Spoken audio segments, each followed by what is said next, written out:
Good evening, everyone. Thank you for joining us. My name is Catherine Bryla, and I am a team member of Sag Moraine Native Plant Community. For any of you who are new to Sag Moraine, we are an all-volunteer 501c3 nonprofit. Our mission is to restore native plants to our suburban landscapes. If you are interested in more information about what we do at Sag Moraine, please visit our website, sagmoraine.org. We'll put a link for that in the chat, or visit us on Instagram or Facebook. Also, something we want to ask, we are starting a new program, or it's actually underway, where we're asking people from the community, whatever suburb you're from, anywhere in the suburbs of Chicago, basically, but we are primarily in the near west and southwest suburbs. We're asking people to please share photos with us through the website. It's called our photo share feature, so that other people in the community can see gardens, see native plants in real life. A picture is worth 1,000 words, so we feel that we can all learn and be inspired by each other. At Sag Moraine, we like to give business owners who are trying to help our local ecosystem through their work an opportunity to speak to the community. One such business owner is Andrew Hedman. Andrew is a landscaper and owner of Good Steward Ecoscapes. He specializes in water features that, along with native plants, help enhance our local ecosystem.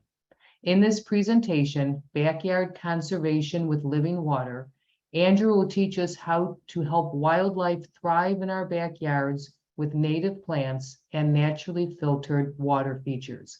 Ladies and gentlemen, I'd like to present Andrew Hedman.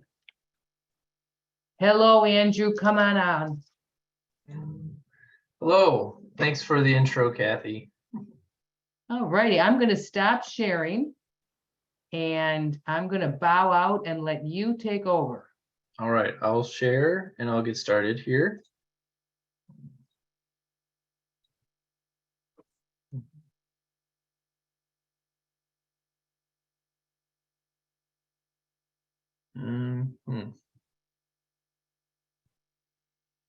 There we go.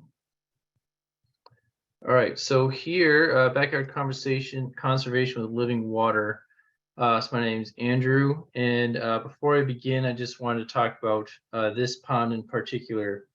This is my good buddy Doug's pond, and he actually built it himself, and it's one of my favorite ponds because there's just a little bit of a story behind it. So he actually rebuilt it 3 times because he just wanted it to look amazing. But beyond that, you can kind of see behind the title, I can't get rid of this, but the title here, this backyard is just lawn. There's no trees, there's no shrubs, there's nothing there.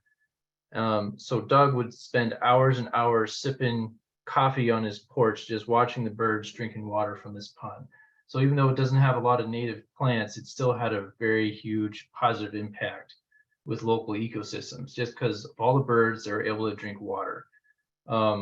Now, when we say naturally filtered water, what we mean is with these type of water features, there's no chlorine, there's no harmful chemicals. It's all naturally filtered with natural beneficial bacteria. So it's completely safe for wildlife to drink.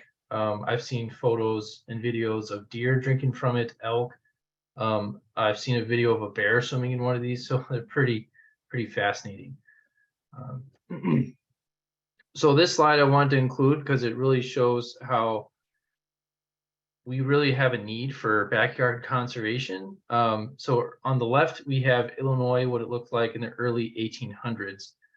So all the green is forest land and all the pale is the initial prairie / grassland. And you can kind of see up here in the top right, this is settled area. This has been developed areas.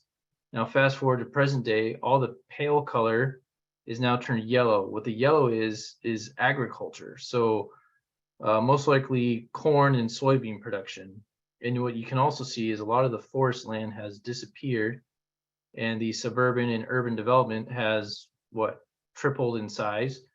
So a couple fascinating things for me is one thing I learned from Chris Benda actually is only 1% of the original prairie in Illinois still exists today, and that's a pretty eye-opening figure for me, especially since a lot of the plants that we can use in our own backyards are prairie plants. So we can use a lot of those flowers in our own backyards to help restore those ecosystems. A lot of the original wetland in Illinois has been destroyed. So this is where the backyard living waters really helps and comes into play, because a lot of our local wildlife is dependent on that wetland ecosystem, especially closer to the rivers. I'm familiar with, I believe around Wayne, a lot of that area, they have drainage cells in the fields to drain the water so that they can have their crops. And you can see that, especially right here under the OR, there's a lot of blue a couple hundred years ago. But over here, if you look, a lot of that blue is now gone. So a lot of our ecosystems have been impacted. And similarly, if you look at forests, 200 years ago, there was almost 14 million acres, and today we have only 5 million acres, and 90% of that is privately owned. So if we want to think about the responsibility of stewardship of our state's resources and conservation, the efforts of that is really in the hands of the private homeowner. And if you look at all this yellow, that's all privately owned areas. So we've really got a lot of work to do in our own backyards.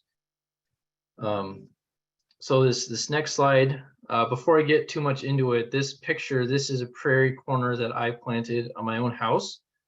I planted it May of this year, and I took this photo in July. And I can tell you the amount of activity I've seen in this little corner, is probably a 50 square foot corner, has been tremendous. Bees, I have seen some butterflies, and next year I'm just really looking forward to it. I have put some photos of this on my Instagram, specifically one with a bumblebee on mint, and then there's another one with aromatic aster, which was in bloom at the end of October, and that was really fascinating. So a lot of my work has been inspired by Doug Tallamy. He wrote his book, Nature's Best Hope, and I believe we're going to share that in the link in the chat box. So Doug Tallamy, he's an entomologist, and on page 47, he talks about how 80% of the land in the United States is privately owned. So when it comes to conservation, a lot of it isn't in the hands of the government, it's in the hands of ourselves. And we saw in the previous slide that 90% of forest is privately owned lands. And one thing that was really fascinating for me is we currently have, at the time you wrote that book, we have 40 million acres of lawn, and 500 square miles are added every year.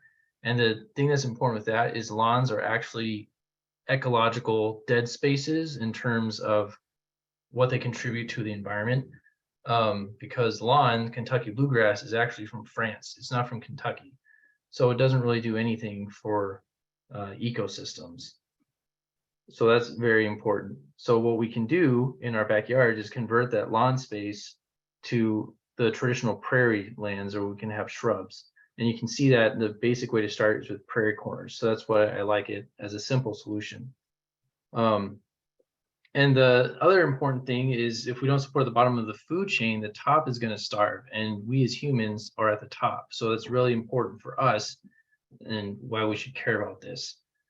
So all the native wildlife in our areas, so birds, insects, and mammals, they all thrive in areas with native plants.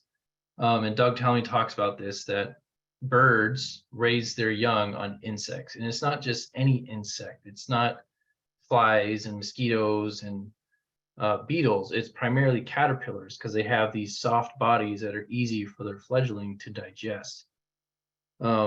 So the important thing to support these caterpillar species, you want to have what are called keystone plants, because they support 70% of the caterpillar species in the United States. So you have your oak trees, your cherries, or your plums, and then your willows. So what I like to do when I design landscapes is I want to incorporate at least one of those. Unless it's a simple prairie corner, then I probably won't be able to. But if someone wants a huge job done, then I want to have at least an oak, a cherry, or a willow, or in case with my yard, I want to have one of each. We live on half an acre, so there's lots of room for us to play. With some people, especially near the city of Chicago, there's not much room to play. So Prairie Corner sometimes is the only practical solution.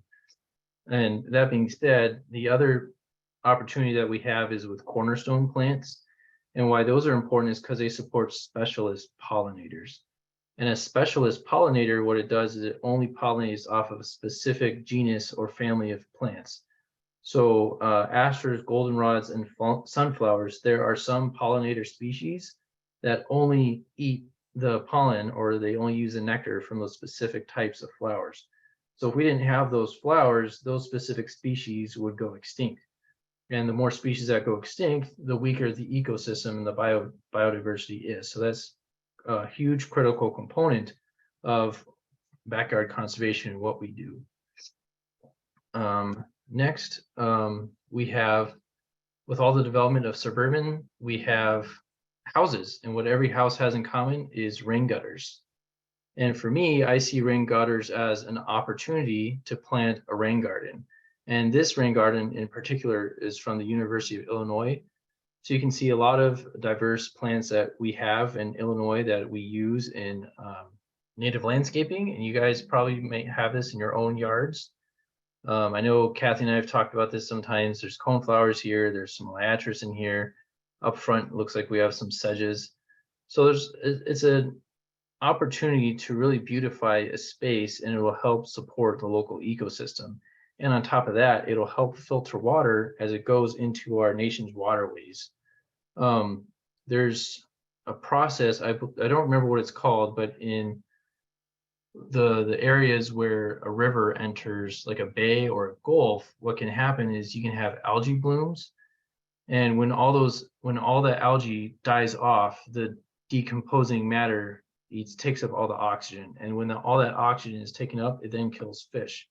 Well, this is initially caused by all the runoff from the fertilizer from a lot of our agricultural fields. And a lot of that can actually be stopped and put to rest if we actually plant a lot of our native species in our own roads, and especially in runoff on the side of streets. So I really like using these plants next to roads because they help filter the water before they even get to our waterways. And here in Illinois, we're in a unique area where our waterways actually ultimately end up in the Mississippi, which goes to the Gulf of Mexico. So we're connected globally, even at the local level. So that's that. This next photo is from the National Wildlife Federation. So I'm not familiar with these plants, but it goes to show what someone can do to help filter the runoff going to the street. So one common mistake that I've seen, especially a lot of these Facebook groups, is people think that because they have a rain garden, they don't have to water their plants. And I myself ran into that issue. I tried to plant something called Queen of the Prairie, which really likes a medium wet to moist soils. And I thought because it was next to my downspout that it would thrive on its own. Well, I found out in the heat of summer during droughts that I had to water it every other day just to keep it alive. And then in August, I got crazy busy and the plant ended up dying because I wasn't watering it. So for best practice, what you want to do is use plants that tolerate both moist soils and also dry soils, so that in the heat of summer, they're not going to die. And here's some common plants that we can use. And some of these plants you can actually use in water features. So cardinal flowers, sedges, asters, ironweeds, swamp milkweed, a very fun process. And I think that's just another easy way to help restore our nature's ecosystem. This is a slide about rainwater harvesting. So again, we have downspouts. And what we can do with that rainwater harvesting is you can use it to actually fill the basin for your water feature. This is a concept that has been really popularized the past few years by Aquascape. They're the manufacturer of all the components of the systems I use. They're actually the largest manufacturer of these products in North America. What I like about using it is even if you use rain barrels on the edge of your gutter, there's no herbicides in the water, there's no pesticides, there's no fertilizer. And that's really important with conservation in the soil because you have all these microorganisms, you have insects, you have small mammals, you have toads. We have lots of toads in Illinois. I was pulling weeds once in a dry area and I found a toad. I almost killed it in an accident. So it's really important that we use naturally filtered water or even rainwater to water our gardens. because we don't want to kill the soil microbes. And city water is often filled with lots of chemicals, especially chlorine. Chloramine is another type of filter that they use. And then it also can be filled with lots of heavy metals. So it's really important that we avoid using that as much as we can. So that's where rainwater harvesting is really nice. And it also lowers your water bill. So that's nice too. So I just think this is a really practical approach. And I know lots of people with water features, and they've all reported that using water from their water feature, their garden looks 2 to 3 times better than it did before, because the soil is that much healthier and that much more alive. So this is a better picture, just explaining how it's used. So on the left, you have you have the rain gutter, and it goes into this pre-filter basin, and this then runs into your basin. So this is where the pump sits, and this just holds all your water, and this then gets pumped up to the beginning of your water feature. And what they can do is they can also have it overflow, so the water just goes into the soil. So instead of running off on the surface and then going to our waterways, it then actually goes into the soil and used up by our plants. So as far as water features go, there's lots of options. So this first one, this is what you traditionally see, is just a traditional bird fountain. What I don't like about these is they're hard to maintain. You have to fill them often, and sometimes they're not even naturally filtered. I've seen treatments for these at like Home Depot or even Walmart, where they have like chlorine tabs to kill stuff in the water. And I just think, oh, you don't really want the birds to be drinking water that's treated with chlorine. I remember growing up as a kid with pools, and the amount of times I went swimming and I found dead frogs in the water is mind-boggling. So I'm not a huge fan of bird fountains. They're just really high maintenance. And to me, they're an eyesore. I don't like the look of them. Some people do. But there is a way to maintain them cleaner, but I just don't like them. So this is one of my favorite ways to have clean source of water. This is actually at Aquascape. It's in their cafeteria area outside. So this is what's called a bubbling boulder. So what you see here is just some stones with holes drilled through them, and they're on top of a basin. When you see these bricks, those are actually rainwater pavers, permeable pavers for rainwater, so the basin can get filled every time it rains. And what I liked about this, this is when I was working at Aquascape at the time, this had 2 different frogs living in it. So not only would birds come down and drink the water from this, there was actually amphibians benefiting from this decorative piece. And I personally like the look of algae and moss, so this was really appealing for me. And the cool thing about this is part of the ecosystem. If you think food at the bottom level and then food at the next level, I guarantee you that something is out there hunting for those frogs. So it's kind of cool that you can have something that helps benefit the local ecosystem. And then next you have decorative fountainscaping. This was a project that was built by Aquascape again. So it's 3 spheres, and you can really see how it changes the space in front of a house. This is right next to the walkway to the entrance. So I really like these spheres because they're easy to maintain, especially compared to those bird fountains. Because all you have to do is you put the treatment in the water. It's usually beneficial bacteria, and it'll help keep it clean. Some people, if they don't like the look of the algae, they will use either an algicide or an oxidizer. And those are both environmentally friendly. They're not going to harm any living creatures in it. And the other cool thing about it, because it's a living water ecosystem, you can put plants. So if you see over here on the right, this is what's called a spillway bowl. They actually have some plants in it. So this looks like a papyrus, and then this is a horsetail rush.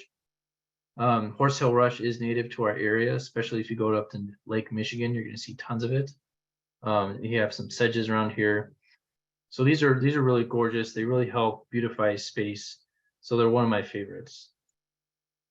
More decorative fountainscapes. These are individual setups. This one on the left is just a rippled urn. You can put fire in it. It looks awesome at night. So you can have them running 24/7. This one in the middle was built by my friend Doug, and there is a video for this next. And this one on the right, if you want to set them up, you can have them running in the wintertime, and you're going to get some really cool ice formations on them. Back when I worked at Aquascape, I really enjoyed winter because we got to see all the ice formations around. So that was exciting.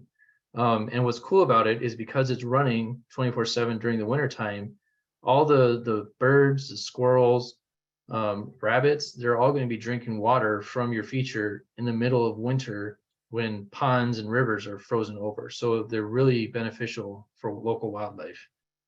So let's play this video. So this is just I think it's a house finch. It's drinking from the water.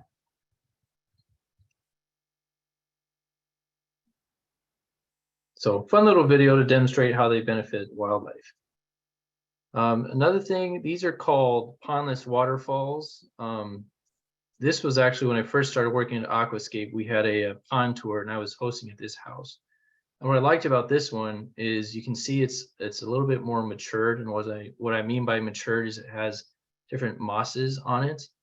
And what I liked about this one is while we were standing here talking to the homeowner, a little warbler got into this tree here to the left. It looks like a fir or something. And so it jumped in this tree. It realized that we weren't enemies. We weren't going to eat it. And then it jumped down here and it got a drink of water. Then it flew away. So this one, it's kind of nostalgic for me because it was one of my first experiences with a mature pondless waterfall, and it was really gorgeous. And every time I see the birds drink from these, it just reminds me that there's ways to support the ecosystem other than putting out bird seed, which I'm not a fan of bird seed, by the way.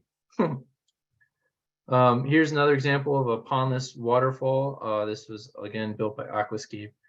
They didn't use native plants, but you can really see how this can impact your backyard because this used to be lawn and now it's got the living water, so the birds are drinking out of this. And if you put native sedges here, maybe prairie drop seed, and then put like a native hibiscus over here, and then maybe put dogwood over here, you're going to have a bunch of wildlife over here 24/7. So gorgeous what they can do. And this slide here is just to showcase what pondless waterfalls can look like in the winter time. So this snow we've gotten the past couple of days have been really exciting for me because I've been able to see my own backyard. It's very gorgeous. It reminds me of kind of like a snow globe or one of those Christmas postcards. It's just really gorgeous. And again, because everything else is frozen, birds and wildlife are going to be able to drink from your own water feature. And then now we have koi ponds. So essentially the difference between a waterfall and a koi pond is the pond with a koi is an area that the fish can swim in.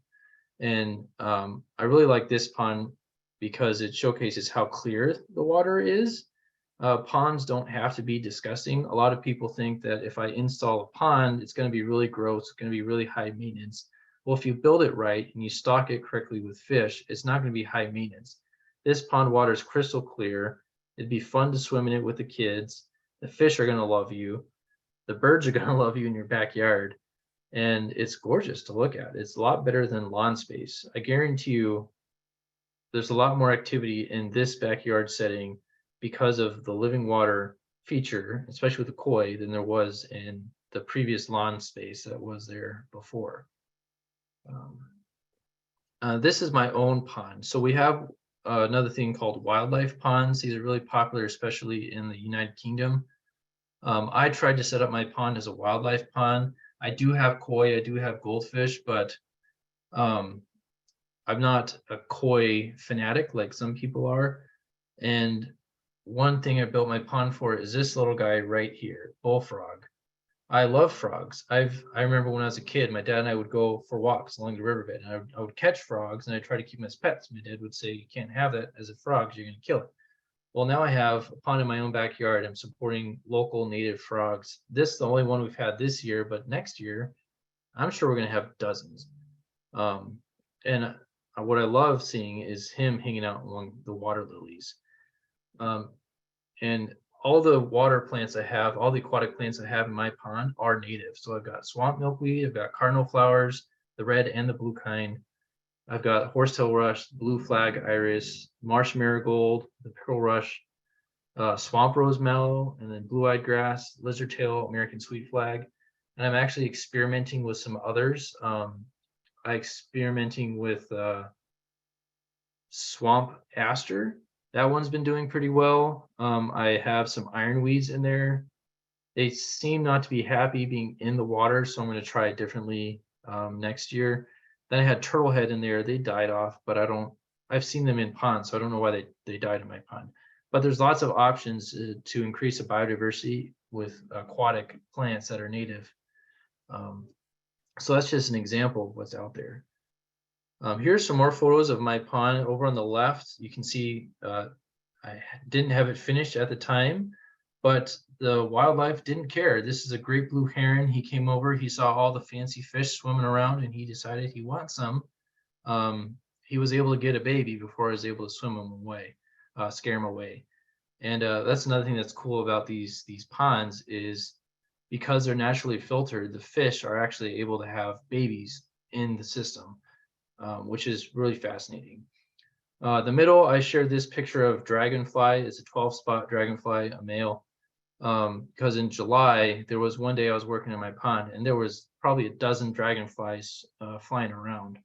And the cool thing about having ponds is they don't necessarily attract mosquitoes because A, it's moving water. B, the fish are going to eat the mosquito larvae, and then C, that it's going to attract dragonflies, and dragonflies are a natural predator to mosquitoes.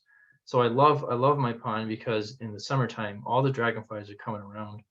And I can say that this year compared to last year, we had far fewer mosquitoes. Last year when we didn't have a pond, I had tons of mosquitoes, but this year I didn't notice very many at all. I did have a couple, but not a lot. And then on the right, I have this picture of the hummingbird drinking from cardinal flower. I was able to get a pretty cool video of this, and it's on my Instagram and YouTube. And I just love this moment because I got this flower specifically right outside our living room window, so we were able to see how the hummingbird was able to eat out of the cardinal flower. And it was a nice moment because it was something I've been looking forward to since I got into the industry 3 years ago, and I didn't get to witness it until this year because that's when I built my pond. And I have this little snippet at the bottom that I forgot to mention, but all life is dependent on water. If it weren't for water, we would have no life. So my mindset is, as stewards of our local resources, we should provide wildlife with a source of clean drinking water. So if it starts with a little bird fountain, that's great, but there's lots more options out there. So this is a question slide, but before I get to questions, I want to get to other resources. So other resources, we obviously have Sag Moraine's website. If you don't follow your local forest preserves website, I highly encourage you to do so. Both DuPage and Will County have really awesome resources out there, especially on Facebook. DuPage is really active on Facebook, and so is Will County. A lot of educational stuff out there as well. Illinois Wildflowers website. I use that a lot myself when I'm trying to reference plants. I have discovered through this website that I have a lot of volunteer natives. And when I say volunteers, I mean they've self-seeded and they've self-grown. So Pennsylvania pellitory, black nightshade, those are two that I'm able to think of because of this website. A couple books that I've read when it comes to native plants. Nature's Best Hope by Doug Tallamy. We've already kind of talked about that, but this is kind of like the Bible of native plants, especially for eastern areas and Midwest. And then I also like the Living Landscape, because if you're a DIYer, or if you want to kind of think of what I'm thinking of when I'm doing design, a lot of times I'm thinking of what I read in this book, because they talk about the horizontal layers and also the vertical layers. So very valuable resources in those regards. Other than that, we're ready for questions. That was quicker than I thought. So before we get to questions, and we do have some questions, but I wanted to I really appreciate it, and this has me really thinking. We talk so much about the importance of native plants, but truly our critters in our ecosystem, if they don't have water, we can plant all the native plants that we want, and they're not going to survive if they don't have water. And it's not just the birds. In the summer, I have more bees and wasps on my water features than I even do birds, you know, so. But can you, one thing I wanted to just before we actually get to questions is, can you give us a little idea of where, like how you got into this? What led you into this field and into, you know, doing what you're doing now and starting your own business? So it's kind of a long story. When I was a kid, I was a huge fan of Jeff Corwin and Steve Irwin. They're both wildlife guys, herpetologists, and they would have their documentary series. There's the Jeff Corwin Experience and the Crocodile Hunter. So I really loved wildlife when I was a kid. I always wanted to be a zoologist or a herpetologist when I was younger, but then in high school, I decided I was going to join the Air Force. When I got out of the Air Force, I couldn't really find a career. I tried finance for a couple of years, but that didn't work out. So when I moved here to Illinois, I found a job opening at Aquascape. And Aquascape is the manufacturer of the components. So the pump, the liner, the plumbing, the filtrations, like the waterfall filter, and then the pump box called the skimmer, they manufacture those components. So I was working in the retail store, and I worked with a lot of contractors while I was there, and I got to talk to them about their business, and it made me want to start my own business one day. And COVID happened. I was promoted to store manager because the original manager, he had a health problem, so he wasn't able to come in. So I was manager for about a year and a half, and then I ultimately decided it was time for me to leave Aquascape and start my own business. And what I love about it is it combines two of my personal favorite hobbies, so gardening and also fish, because I love aquariums. But also through working at Aquascape, that's when I learned about native plants and the impact they can have on local ecosystems. So I got into the different native plant groups on Facebook, and I was like, oh wow, I really need to get into this. So when I started my water feature business, I then made the decision, every plants I use and every plants I use in the landscaping, I would use native plants because the need is so great. And your business, you're located where? Plainfield? Yeah, I'm in Plainfield. So my core service here is Plainfield, Shorewood, Joliet, but I'll drive pretty far for the right customer. So Okay, so you service the Sag Moraine area, yeah.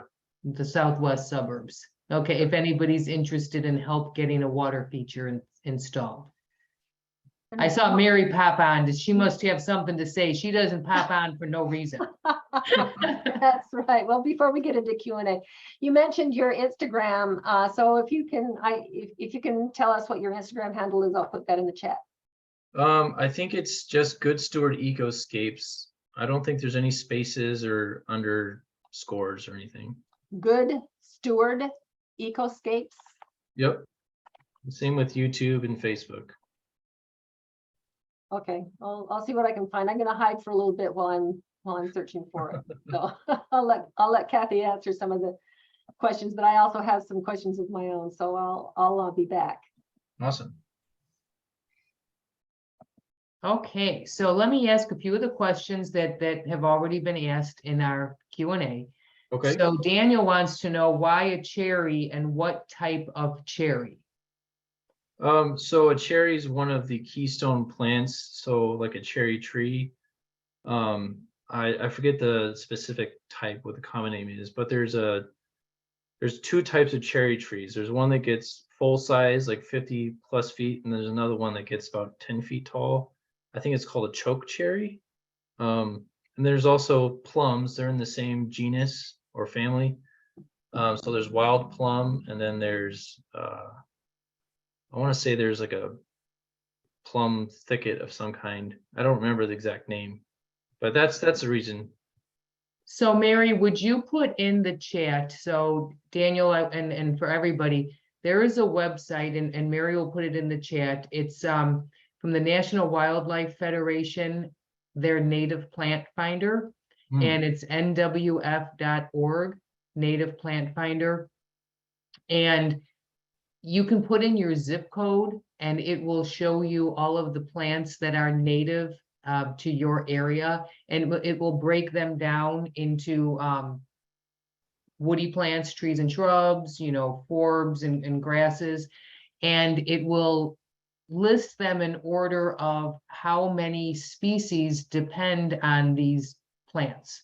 Mhm. And you'll find on there, just as Andrew said, that under the trees and shrubs, number one is an oak. I think it's close to 500 species of caterpillars, of butterflies and moths, you know, rely on the oak tree to reproduce. And then number two is anything in the prunus group. So if you look in the, which is the cherry. So if you look in the native prunus group, that will list on there all of the different species of prunus that are native to our area. And that tool on the National Wildlife Federation website was created by Doug Tallamy. He was the mastermind behind that. Yeah, that's a good tool. I've played with it a few times. Mm-hmm. Yeah.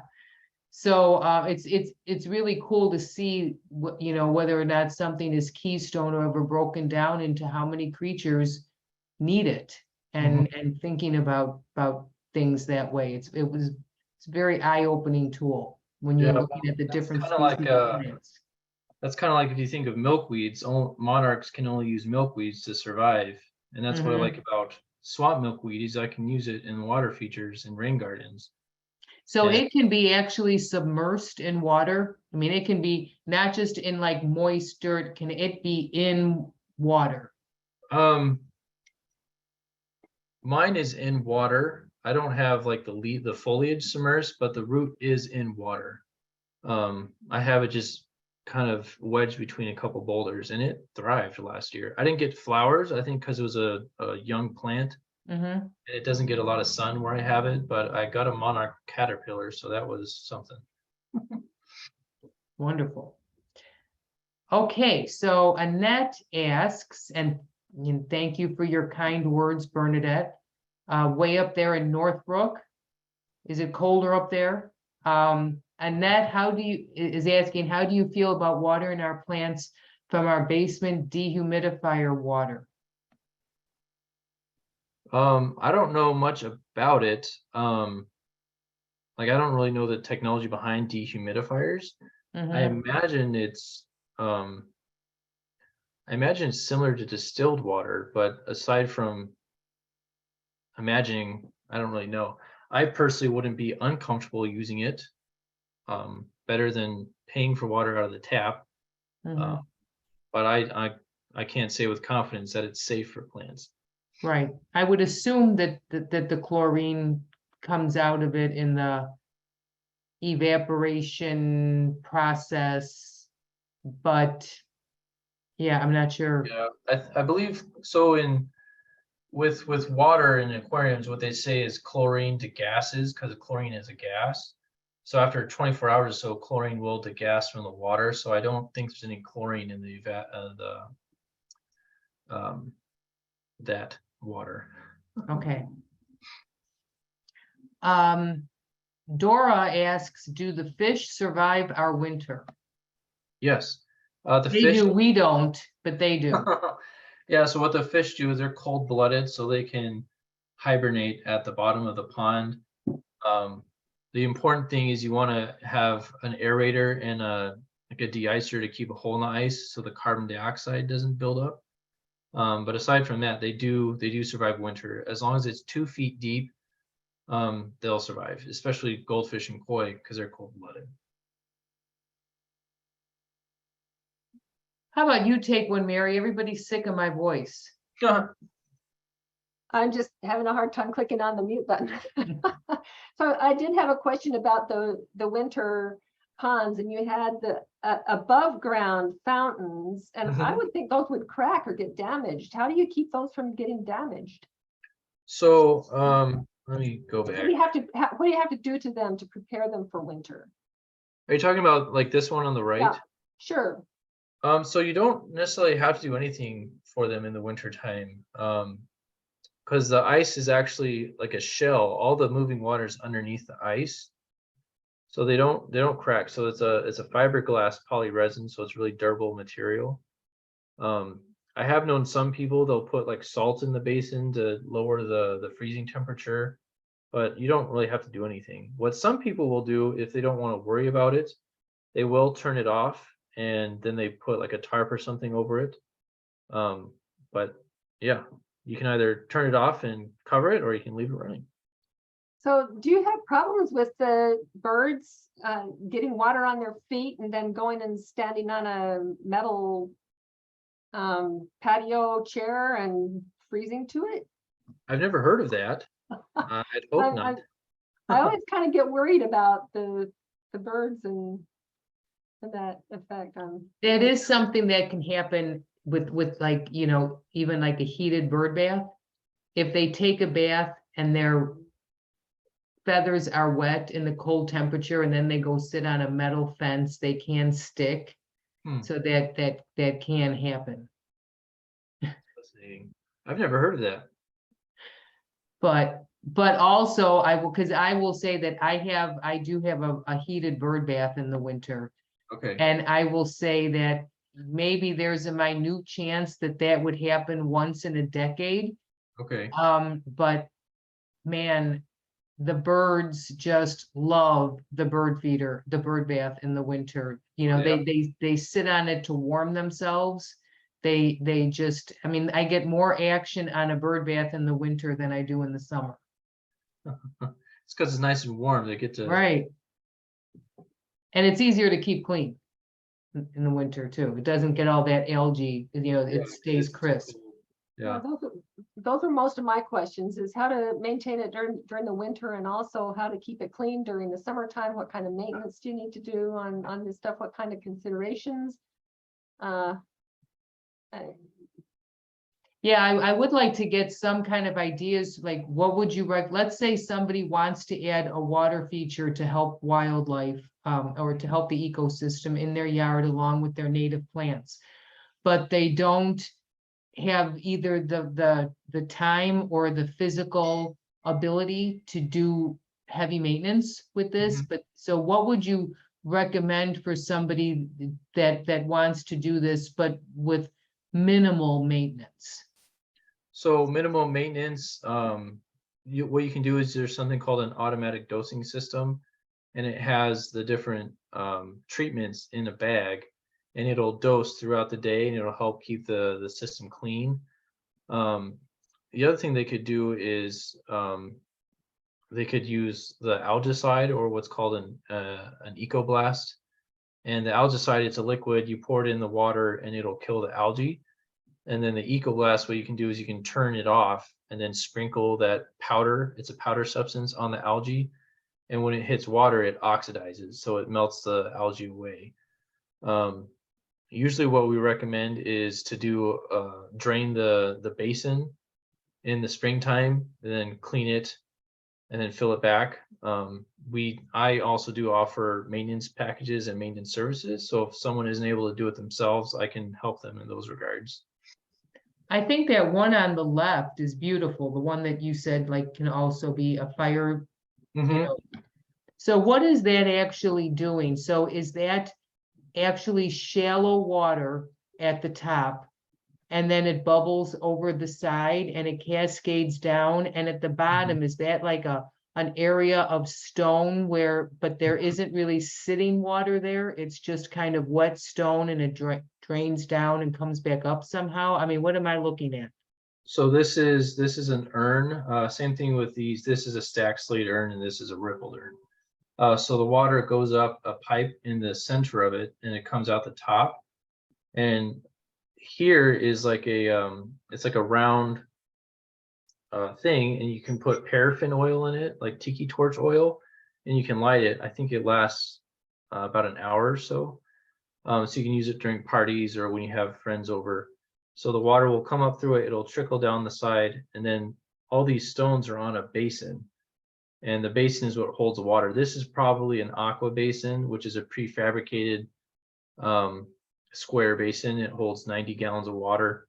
So the pump in the middle is just recirculating it throughout 24/7, or you can put it on a timer and have it even less. Okay, so there is water sitting in that, it is sitting in water. So this is on top of the basin and then the water's in the basin. So yes and no. Okay. Got that, Kathy? I can I'm actually kind of slow tonight, just the. maybe you- try to. You and I both. So this is kind of demonstrating that idea. This is more the custom basin used with liner and stone. So if you had one of those urns, it would be sitting up here in the gravel, and then all the water would be underneath it, and then the pump would just be circulating it. So are there urns like that that are not like oil for, you know, for fire, but like an urn like that that would actually be almost like a bird bath or a bee bath on top with the water coming up and cascading over and going to the ground and then back up? Can that also be like a bird bath urn fountain? Yeah, thing you as can well? do it that way. So if you look at this little fire piece that you can take it in and out, it's really easy. You just lift it. Over here, he has his pump setting turned up a little bit so the bird can't get in here and take a bath. But if it's on a lower setting, they can actually get in here. What other people do is if they have like the streams, the birds can make it so, like, let's say this area is a couple inches deep versus half an inch, the birds can get in there and take a bath. And that's what they do in my stream for my pond. The reason I ask, and I love all wildlife, but the last couple of years, the last 3 years, 4 years, not so much this year, but last year was really bad. We had an excessive amount of garter snakes. I know they're good. I know they're good for the ecosystem. They're not good for me when I'm out gardening and constantly seeing garter snakes everywhere I look. So I'm hesitant to have ground level water systems, but I would like to have, because I used to have a pond and I was always getting snakes in my pond. Yeah. And I know that they're not bad. I mean, it's not that I don't like them. It just is what it is, and I have a hard time with that. Yeah, you can have above ground systems and not a problem. Yeah. It's funny you mentioned that because we have garter snakes in our yard and I've never seen them by my pond. Which is Really? weird because I know they'll eat fish and aquatic critters like frogs. So it's weird I've never seen them by the pond. They were in mine. And then my dog walked into the pond, but that's just a whole other story I'm not gonna like bore people with. So now, Annette asks, if a yard already has huge mature oaks, black walnut, hackberry, elm, cherry trees, you have a great yard, Annette, which produce many leaves, how much maintenance is required to keep the water feature leaf-free? Or is it okay for the water to contain leaves? It depends on what kind of water feature you have and what you're doing. If you have a waterfall, it doesn't really matter if it has leaves as long as the water can get to the basin. So you may have to go in occasionally and remove some of the leaves so it's not blocking the water. If you have a pond, there's something called a skimmer box where all the leaves on the surface go into the skimmer box, and there's a basket that that'll collect all the leaves. So once a week you empty the basket, except in the fall, maybe once a day you go in and you empty the basket. My pond, I have something called an intake bay, which is basically like a bigger skimmer. So Pondless Waterfall doesn't necessarily matter as long as the water can get to the pump. The fountains, it doesn't really matter. Same concept. As long as the water can get to the pump, you're good. Pond, it's a little iffy. If you have fish, you don't want the leaves decaying because it's going to dirty up the water. But if you have more of a wildlife pond and you don't care, then it doesn't matter because then your frogs are still happy. Your dragonflies are still happy. So it really depends. So. Martin does not have a question, but he is glad that you have frogs now. That's probably my dad.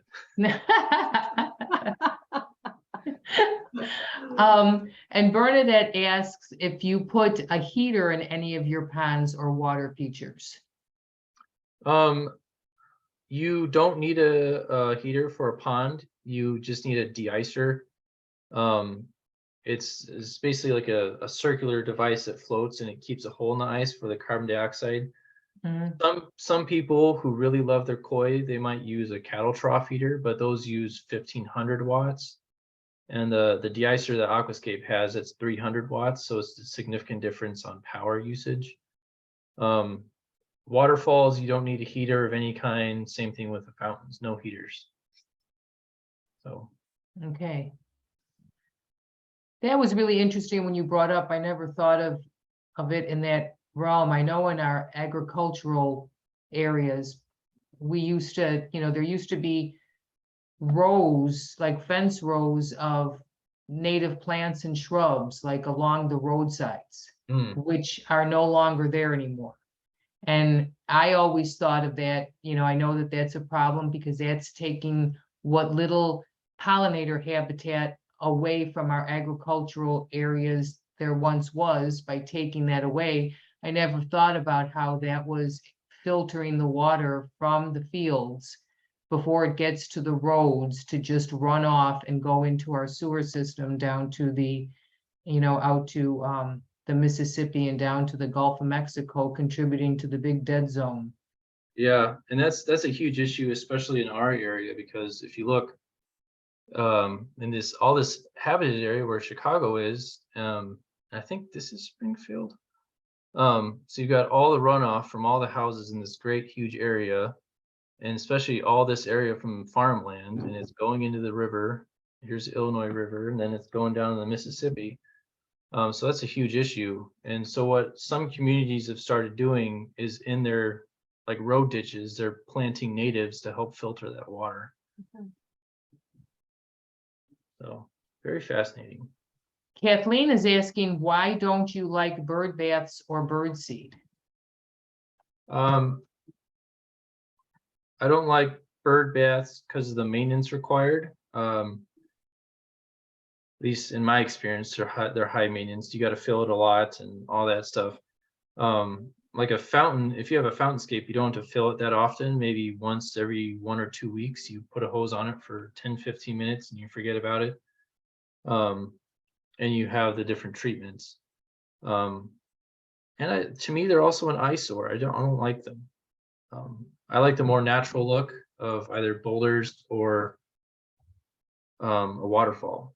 So I'm with Andrew on the bird baths. I bought one for my home a few years ago, thinking that I wanted to have something that would be a little bit more attractive to the birds, and it was so darn heavy I could do nothing with it. It was It was just impossible to clean it unless, like you say, you run a ton of water through it, and that's, to me, it's a little bit of a waste of water.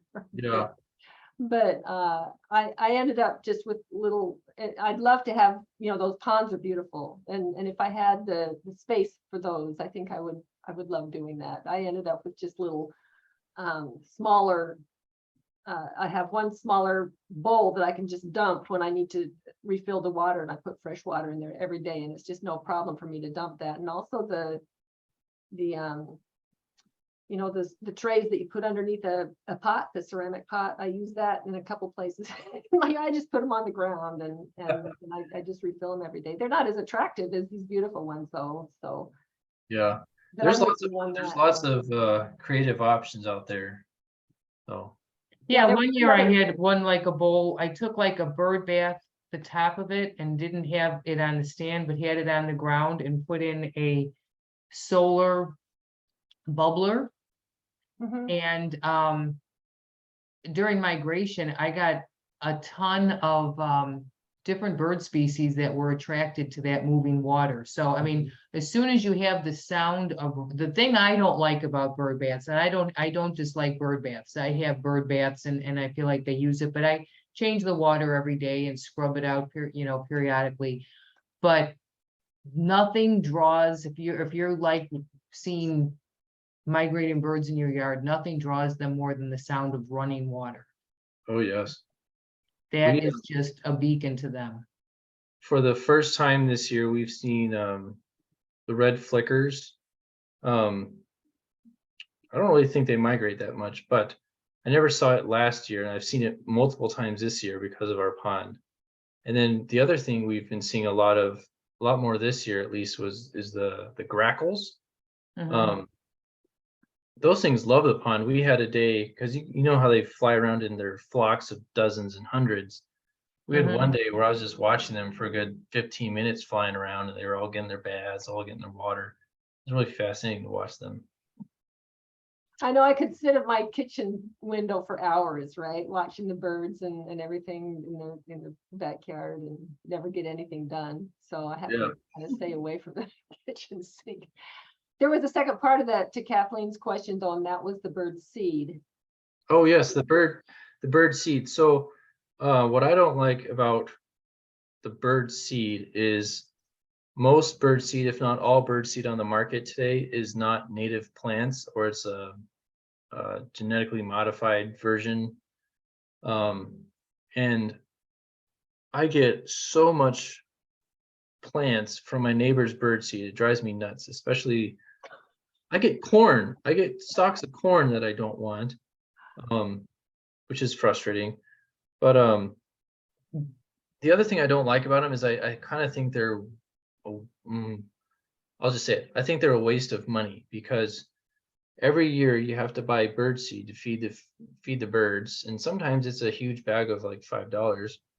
But if you buy native plants, it's going to feed the birds naturally, and the plant's going to live there and continue living there, and it's going to self-seed, and the birds are going to eat the seeds from the plant. Yeah. So I just think it's almost like a marketing thing. The only reason why bird seed is so popular is because some ones like, oh, let's sell them seed versus selling them plants. No. I completely agree with you, except we're at the point where we've degraded our landscape so much Yeah. that there's not enough native plants around to feed them. Now, if everybody was doing what you said and planting native, we would have nature's bird feeders out there. But I feel like I have all of the birds in a 6-block radius in my yard all the time because everybody else just has burning bushes and boxwoods, Yeah. and there's no food. So I think I do think that, bird feeders done right can give our birds a helping hand, our declining birds, but they're not the be all answer. The answer is to get in the native plants because, boy, I mean, they much prefer the fresh seed right off the plant than the old seed that's been, God knows how long ago that was harvested. Yeah. The other thing with bird feeders is they don't provide either water or habitat. So like with my landscaping philosophy is you got to provide the habitat and the food and the water. If you plant a dogwood shrub, that will most likely have a nest in it one day. And if you have a bunch of forbs like flowers and stuff in the nest, the birds are gonna be able to dig through the leaves and find bugs in the leaves, and some critters are gonna live in that leaf litter and in the soil. So for me, it's native plants are more eco-friendly. Well, they allow the birds to do their own foraging too, right? I mean, when you put it in a bowl and set it out to them, you're domesticating them. And then, I used to feed bird seed to the birds, and not only the birds, but the squirrels and everybody else who could get at them. But and it was a lot of fun, and I enjoyed it. But the birds would light up on along the garage every morning saying, "Where's my breakfast?" Yeah. And so it's just not. It's not a. I don't think it's healthy. I don't think it's as healthy as planting the native plants. This afternoon, I watched the birds all around the Annis Hyssop. They were having a party, and right now this time of year, they're all dry and brown, and And the Mhm. neighbors might think they're ugly. I have no idea what, at this point, I have new neighbors from the old ones have moved out that I've used to talk So to. fun story. If you're familiar with what a lamb's quarter is, most people consider it a weed. And I suppose it is. There's a lot of debate on whether or not it's a native plant or not. But when I built my pond, there's a lot of area where I wasn't able to do landscaping. So I had all these lamb's quarters growing up. I was like, I'm going to leave them and see what happens. And I keep seeing little sparrows and little juncos eating the seeds from the lamb's quarters. And I keep joking because my neighbor, he has his bird feeder. I'm like, I just have these plants that most people consider weeds, and the birds are eating them, and it's really fun. I love watching them hopping around the branches, and there's a lot of movement. I know, and you mentioned, Mary, the hyssop. So the other day before the real cold came in, I wanted to try to get some of the seed off of the hyssop and spread that seed in another place in the garden to see if any would come up next year. So I go and I'm trying to do it. They had already taken all the seeds out of the hyssop. I mean, they're gone. They love that. That's They love a it. great plant for birds in the winter. This time of year and all through the winter, I've seen them having, knocking the seeds off into the snow and then they pick it up out of the snow and eat it. It's just an awesome plant for birds in the winter. Well, I want to say that your pond is beautiful, and I want to know when you're going to invite us all over to see that in person in the summer, because your yard looks fantastic. I was waiting for that. Thank Kathy. you. It still needs a lot of work because I don't have much time for my own yard, but I'm looking forward to it when it's better. Well, thank you for the work you do, and thank you for incorporating the native plants with the work you do, and coming at this not just from an ornamental standpoint, but from an ecosystem service standpoint. And that's wonderful. Any other questions or comments? I don't see any. I think we've gone through them, Kathy. Awesome. All righty. Well, everybody, if you're interested, check out again Andrew's website, goodstewardecoscapes.com. And I just want to mention to everybody that we will be to watch our website coming up by probably the second half of January. You'll be able to find the link to it on the homepage. We'll be starting to take orders for our pre-planned packages and designs for next year's plant sale, which will be held on June 3rd, once again at Moraine Valley College. We do the pre-order of the plant packages with the garden design. This year we'll be offering a package for full sun, part sun, full shade, and monarch garden. And then also, go on our website. Our next webinar, we're going to take the holidays off. Our next webinar is going to be on February 1st. We'll be having Heather Holm, and she is the native bee expert from University of Minnesota. So check out our website and go ahead. You can already sign up for that now. Thank you all for attending. Thank you, Andrew, and we'll see you later. Awesome. Thank you, ladies. Thank you. Bye.